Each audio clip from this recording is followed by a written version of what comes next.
تو کیا ہے کہ اب ظاہر ہے وہ لوگ علماء کی دعوت کرتے ہیں نا, تو کسی نے ایک دن دعوت کی, مجھے گھسیٹ کے لے گیا کہ بھائی مفتی صاحب آپ ہمارے یہاں کھانا کھائیں. پہلے میرے پاس مجھے نہیں اتنا مشہور بھی نہیں تھا, میں کبھی کبھار دعوت میں چلا بھی جایا کرتا تھا. اب تو اگر جانا شروع کروں تو پھر تو یہی کام رہ جائے.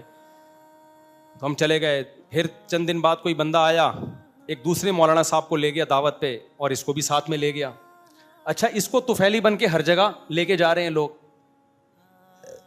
تیسرے دفعہ, چوتھی پانچویں دفعہ جب ایک اور بندہ آیا کہ بھی ہمارے یہاں دعوت ہے, چلو, یہ نہیں گیا. میں نے کہا جاؤ نا, وہ مولانا صاحب کو بھی لے کے جا رہے ہیں, آپ بھی چلے جاؤ. کہہ رہے ہیں یار کھانا اپنے گھر کا ہی اچھا لگتا ہے. دیکھو غریب آدمی تھا, کیا کہتا ہے, اپنے گھر کی دال روٹی دوسرے کے مرغے سے بہتر ہے. کہہ رہے چلو ایک دفعہ ہو گیا, دو دفعہ ہو گیا, اب یہ تھوڑی کہ ہر 4 دن کے بعد کسی کے گھر جا کے میں کھانا کھا رہا ہوں. یعنی خودداری کی آپ انتہا دیکھو. بار بار کسی کی دعوت میں جانا بھی اس کو اچھا نہیں لگ رہا کہ یہ میری خودداری کو چیلنج کیا جا رہا ہے. لوگ کیا کہیں گے, آج اس کے گھر میں کھانا کھا رہا ہے, آج اس کے گھر میں کھانا کھا رہا ہے. تو کہہ رہا ہے بھائی کھانا اپنے گھر کی جو دال روٹی ہے نا, وہ دوسرے کے گھر کے مرغے سے بہتر ہے. میں نے کہا یہ ہے, دیکھو گنے کا رس لگاتا ہے, اس کے دل میں ہوس نہیں ہے. بری بات ہے نا, آج اپنے گھر کا کبھی کھا ہی نہیں رہے ہیں, کبھی وہاں بیٹھے ہوئے ہیں, کبھی وہاں بیٹھے ہوئے. ابھی کچھ دن پہلے میرے ساتھ کیا ہوا, 6 مہینے پہلے لوگ آ رہے ہیں مجھے گھسیٹ کے لے گئے, آج ہمارا ولیمہ ہے, اگلے دن فلانے جگہ لے گئے, وہاں ولیمہ ہے, میری تصویریں آ رہی ہیں, مفتی صاحب لیگ پیس ہاتھ میں مفتی صاحب کے.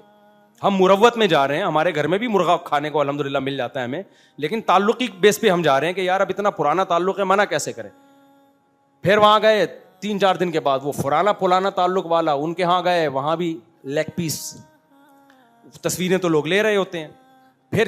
پھر فلانے کے ہاں دعوت ہے, اس کو منع کر دیا تو ناراض ہو جائے گا, پرانا ریلیٹیو ہے, منع کر دو تو بولے گا واہ پرانے دوستوں کو بھول گئے, اب مشہور ہو گئے نا. یہ تانے سننے کو ملتے ہیں. اب ہم وہاں چلے گئے, بھائی اس کو کیسے ناراض کریں, یہ تو 6ٹھی کلاس سے اپنے ساتھ ہے. اس کی دعوت میں گئے, وہاں بریانی کھا رہے ہیں. 4, 6, 8, 10 ہر ہفتے نا میری تصویریں. میں نے اپنے دوستوں کو بلایا, میں نے کہا بھائی ناراض کر دو لوگوں کو کیا کر دو, ناراض. کتنا برا امیج ہے, ادھر بھی مرغا, ادھر بھی جا کے بریانی. میں نے کہا ہمارا اس کے علاوہ دنیا میں کوئی کام نہیں ہے کیا, خالی تعلقات ہی نبھانے ہیں کہ ہم نے, کتنا ٹائم ویسٹ ہو رہا ہے اس میں. تو میں نے کہا بھائی یہ جو پرانے تعلقات ہیں نا, ان کو نبھانے کا کوئی دوسرا طریقہ ہم ایجاد کر لیتے ہیں. لیگ پیسوں کو فی الحال کیا کر دیتے ہیں, معاف. مرغیوں کی جان پہ کیا کھائیں گے ہم, رحم. تو اس لیے تھوڑی سخت پالیسیاں بنانی پڑتی ہیں. اب لوگ آتے ہیں نا ولیمہ, میں کہتا ہوں بھائی میں نہیں جا سکتا, میں اپنے ولیموں میں 4 دفعہ جا چکا ہوں, اب میں اور کتنے ولیموں میں جاؤں. وہ کہتے ہیں ہمارا اب آپ بدل گئے ہو, اب آپ وہ نہیں رہے. بھائی یہ آپ کا ہیڈیک ہے, ہم بدل گئے ہیں, ہم میں تکبر پیدا ہو گیا ہے, ہمارا اسٹائل چینج ہو گیا ہے.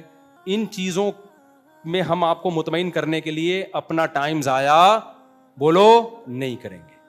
ٹائم بھی ضائع ہوتا ہے اور بدنامی بھی کتنی ہوگی. کوئی پڑھا لکھا آدمی کیا بولے گا, اس مولوی کے پاس اس کے علاوہ کوئی کام ہے نہیں, اس دن فلاں کی دعوت میں گھسا ہوا تھا, اس دن فلاں کی دعوت میں گھسا ہوا تھا. یہی لوگ جو عزت دے رہے ہوتے ہیں نا, کل یہی باتیں دیکھو, لوگ علماء کو کھلاتے کتنا ہے, پھر بولتے ہیں کہ یہ مولوی لوگ کھاتے بہت ہیں. کھلاتے بھی تو تم ہی ہو, اور منع کر دو تو پھر بولتے ہیں ان مولوی میں تکبر ہوتا ہے, ہم دعوت کر رہے ہیں, نبی تو کسی کی دعوت کا انکار نہیں کرتے تھے. تو یار کسی حال میں خوش نہیں رکھا ہوا. اب میں اگر کبھی مجبوری میں نکاح پڑھانے بھی جاؤں نا, گھر سے کھانا کھا کے جاتا ہوں. پرسوں میں کسی ریلیٹیو کے بہت ہی قریبی تھے, ان کے ولیمے میں گیا, نکاح پڑھانے گیا, گھر سے کھانا کھا کے گیا ہوں. سب گارڈوں کو بھی یہیں کھلایا ہم نے. انہوں نے کہا کھانا, ہم نے کہا ہم کھا کے آئے ہیں, ہم نہیں کھائیں گے, کیونکہ کھا رہے ہوں گے بریانی کی ایک تصویر فیس بک پہ. ہم تو تمہاری عزت بچانے کے لیے کھا رہے ہوں گے کہ تمہیں برا نہ لگے. عزت کس کی جا رہی ہوگی, ہماری جا رہی ہوگی. تو کسی کی عزت بچانے کے لیے اپنے کپڑے اتروانا میرا خیال ہے ٹھیک نہیں ہے. تو اپنے گھر میں دال روٹی. قناعت سمجھ میں آ گئی کہ نہیں آ گئی ہے؟ جو آپ کی جیب میں اس پہ اللہ کا شکر ادا کرو, بس یہی ہے آپ کا. کبھی کسی کے سامنے نہ کاروبار کے نام پہ پیسے مانگو, نہ کسی اور نام پہ پیسے مانگو. جو ہے بس اسی سے جو کرنا ہے کرو. ہاں آپ کا اعتماد دنیا میں بحال ہو جائے گا تو لوگ خود آپ کو پیسہ دیں گے کہ یہ اتنے پیسے ہیں, آپ کائنڈلی اس سے کاروبار کریں. وہ ٹھیک ہے, لیکن اس میں بھی جب کرو جب آپ کر سکتے ہو, نہیں کر سکتے ان کو منع کر دو. اللہ عمل کی توفیق عطا فرمائے. نماز